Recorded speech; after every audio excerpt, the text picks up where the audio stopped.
Hello and welcome to my review of the Centaurion Marshal for Warcry for Warhammer, the Age of Sigmar.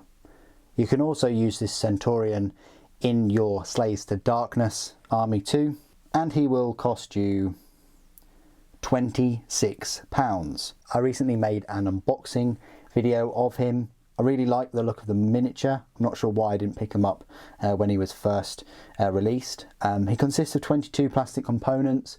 It will take you a bit of time to put him together, but he's not too tricky. The only kind of things you'll have an issue with is mould lines, really. There are a fair amount of mould lines on this one, especially with the net. We'll have a look at the miniature in a moment. I'll give you a closer look at him. There are no spare parts, you know, what you see is what you get. It's not an easy to build kit, but he will just go in one pose and you won't get any spare parts from the kit.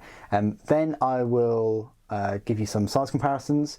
I think there are some useful size comparisons I can make with the Demon Prince and a few of the other Slaves to Darkness miniatures, so I'm happy to go through those. And then finally I will go through all of his rules. And I'll also give you a little look at the cards that are included in this set, because it is an extra unit for kind of a different game, you know, for Warcry.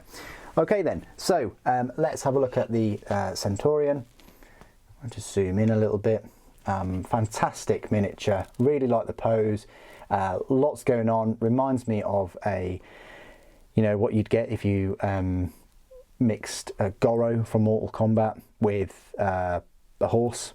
I've been playing The Witcher recently, and I played that off of the back of completing both the God of Wars, and yeah, I'm just really hitting my sort of fantasy stride right now, and this model clearly took my fancy. I like the tail, I like the pure fantasy of it. I think this Centaurion is going to go brilliant with all my Spire Tyrants, you know, the gladiatorial Slaves to Darkness kind of warband. Yeah, it's just a fantastic looking mini. The net is great if you can, overlook the mould lines in each individual web. You've got little maces on the end of them. You've got this spear, which I think is a bit too small. I think he's just picked that up. I don't think that's actually his. It seems a bit too, the blade seems a bit too thin. The whole weapon just seems a bit small. Same with the axe. I would have liked a bigger axe. The mace seems okay though. The handle maybe a bit longer. But yeah, the weapons are all odd proportions. The net, I guess that's all right for kind of humanoid characters, size-wise. The tail is nice. But yeah, just a few mould lines that you need to, keep on top of. I really like the helmet. It's almost like a bloodthirster type demon with a cracked horn, and then in the mouth of the demon is the kind of helmet, lattice weave, or whatever you want to call it. Just the front visor of the helmet. The visibility must be absolutely awful in that, but still. Does he need much visibility? He just needs to trample towards, where he thinks the enemy is. So let's just go through the cards before we move any further. These are the cards that he comes with. Unfortunately, there's going to be 1, 2, 3, 4, 5, 6, 7 cards that you're just going to go straight in the recycle, because they're all in different language. I'm not going to use them. I'm never going to use them. Bit of a shame, but it's just one of those things. You do get your card in English though, and this says reaction Cruel Strike. A fighter can make this reaction when a visible enemy fighter within 1 inch of them makes a disengage action, but before that fighter moves away, roll a dice on a 2+, allocate d6 damage points to that enemy fighter. And on the back it says Marshal's Net. You pick a visible enemy fighter within 3 inches of a fighter, roll a dice. On a 3+, that fighter cannot make move actions or disengage actions this battle round. It's pretty limited, isn't it? A triple says Trampling Charge until the end of this fighter's activation. Next time this fighter finishes a move action within 1 inch of an enemy fighter, pick a visible enemy fighter within 1 inch of this fighter. Wow. Allocate a number of damage points to that fighter equal to the value of this ability. And then quad, skewer, drag and bludgeon. This fighter can make a bonus attack action with its spear. In addition, if that bonus attack action scores any critical hits, that target fighter moves 3 inches directly towards this fighter as if they were jumping, even if they are within 1 inch of any enemy fighters. If the target fighter finishes that move within 1 inch of this fighter can make a bonus attack action with its club. So yeah, kind of skewer and then dragging and then hitting them with the club. So yeah, that's quite cool. You get that card, and then you also get these for your tokens, and then this is the actual card as well for Warcry. So nothing for the Age of Sigmar, but you can find his updated rules in your 3rd edition Slaves to Darkness and Battle Tome. We'll go through those after the size comparisons, which are as follows. We'll start off with the Demon Prince himself. This is probably one of the first times he's featured on the channel other than the live stream, but here he is. I would say he's taller than the Demon Prince, but not the wings. So the body of him is taller, and that's definitely because of the pose. Be interesting if he was just, you know, on all fours. That sounds wrong.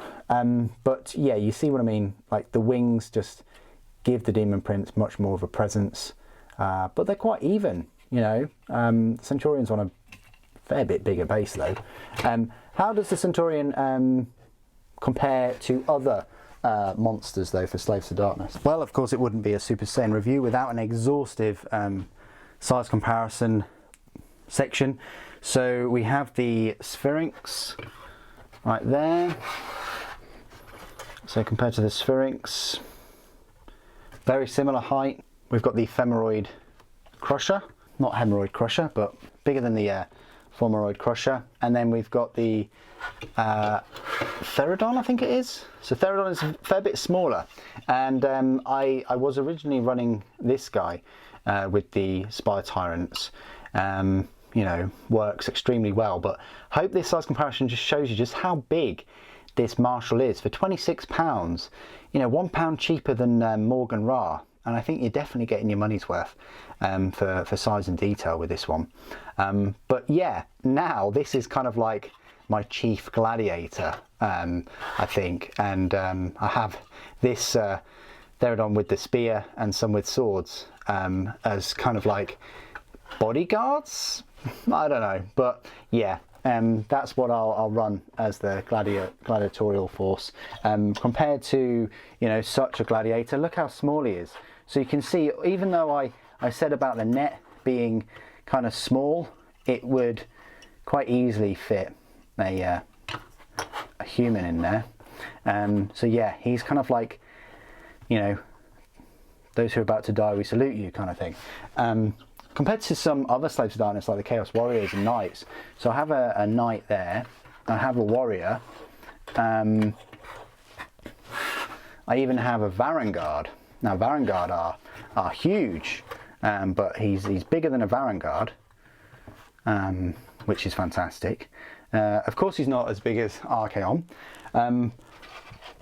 but compared to the newer miniatures, such as more of the Therodons, I think they are called, and then Chosen as well.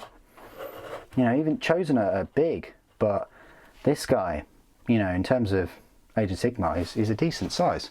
And then the final comparisons I just like to make is just with some Warhammer 40,000 miniatures. So I have a Space Marine here, and then I have a Primaris, and then I have Slimarbo. So there you go. That's where he measures up near those. Primaris barely goes up to his belly. So yeah, quite a big, nicely detailed miniature to go with his Slaves to Darkness, even as a little centerpiece for his Slaves to Darkness, because, you know, he's going to be right up there with the size of a Demon Prince, towering over your other units and all of the other monsters. It will be interesting to see how big he is compared to Eternus. Eternus is on horseback, so I think he'll be even bigger than him.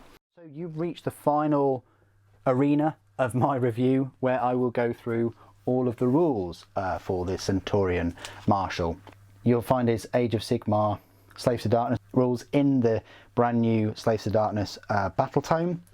I know I'm tempting fate, but it probably hasn't been released by the time of me releasing this review, so I'll crack on.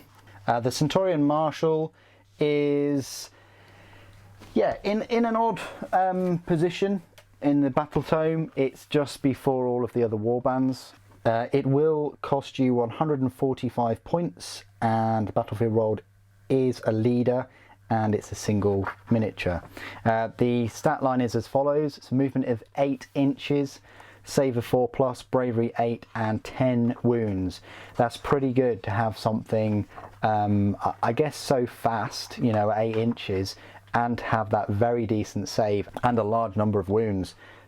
So its weapons then, it's armed with a mauling spear and a skull bludgeon and a Varan Spire Gladius.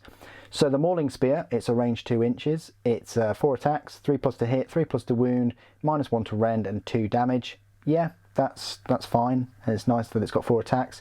The skull bludgeon and Varan Spire Gladius though, is a range of 1 inch, but this time you're getting 6 attacks, 3+ to hit, 3+ to wound, nothing to rend, and damage 1. So it isn't quite as good as the mauling spear, but you're trading off for 2 extra attacks. The abilities then, skewer, drag and bludgeon. Yep, so they've used the same names as in the Warcry. Each time this unit fights, make the attacks with its mauling spear first. Until the end of that phase, add 1 to the attacks characteristic of its skull bludgeon and Varan Spire Gladius for each successful hit scored by attacks made with its mauling spear. So that's brilliant. You know, so it's 3+ to hit anyway. You know, so if you're gonna have 4 successful hits with the mauling spear, you're gonna get an extra 4 attacks with the skull bludgeon and Varan Spire, resulting in a possible 14 attacks. Pretty decent. Gladiator's Net. At the start of each combat phase, you can pick 1 enemy unit within 1 inch of this unit and roll a dice. On a 6+, the strike's last effect applies to that enemy unit until the end of the phase. This ability has no effect on enemy units that are monsters or have more than 5 models. That's pretty good. They're getting that strikes last. I know it's on a 6, but you know. And the final ability, Marshal of the Legions. If this unit issues the rally command and an undivided mortal unit receives it, you can return 1 slain model to the unit that receives the command for each 5+ instead of each 6. So that's pretty nice. So they sort of marshal the legions, get an extra slain model on there. Keywords: Chaos, Slaves to Darkness, Undivided, Hero, Eye of the Gods, Centaurion Marshal. So there you go.